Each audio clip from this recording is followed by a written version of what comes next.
Carlos, thank you. New details and new insights in a story we've been following since last week. The newborn baby kidnapped in the town of Beloit and left outside overnight is now safe in Chicago with his parents. But the investigation is far from over. NBC15's Britni McDonald joins us now with the latest. Britni.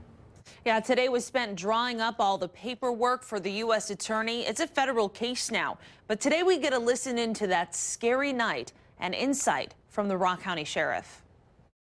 My son is missing. How old is your son? He's like 4 days old. He's what? He's 4 days old.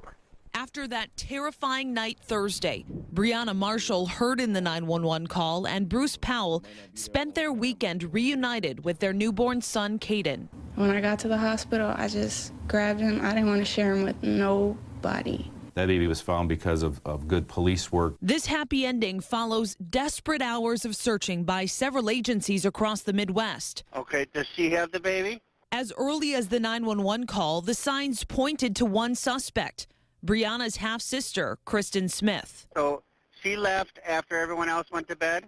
Yeah, we had all went to bed. We get up, the baby's gone, and she's gone. At one point, we had, like 35 officers canvassing neighborhoods. At one point, we had 75 officers just working out of the command post. In the moment, Brianna couldn't believe it. And you already talked to Christine? Yes, I called her, and she's bawling her eyes out and told me to call the cops. Okay, and so, but she's claiming that she doesn't have the kid, correct? No, she wouldn't take my son. But Smith later admitted to taking Caden and leaving him outside a gas station along I-80 in Iowa overnight.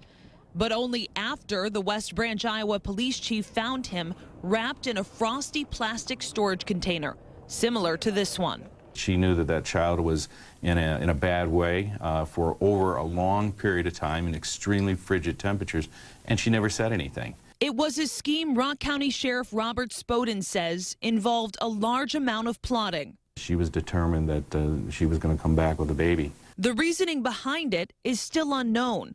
But in the meantime, Smith remains in an Iowa jail where the sheriff there says she's being kept in her own cell for safety reasons. She's obviously a very dangerous person and obviously lacks any kind of compassion towards human beings. Baby Caden's survival is now being called a miracle. Little guy to be able to survive, well over 30 hours in, frigid temperatures, and only through the grace of God is that child fine and healthy. And Sheriff Spoden calls finding Caden alive and well the highlight of his career. Why he survived, we'll probably never know, but at the same time, we're just thankful that he did. I spoke to an FBI agent over the phone who says their investigation continues into how this all happened. We'll, of course, update you with any additional information.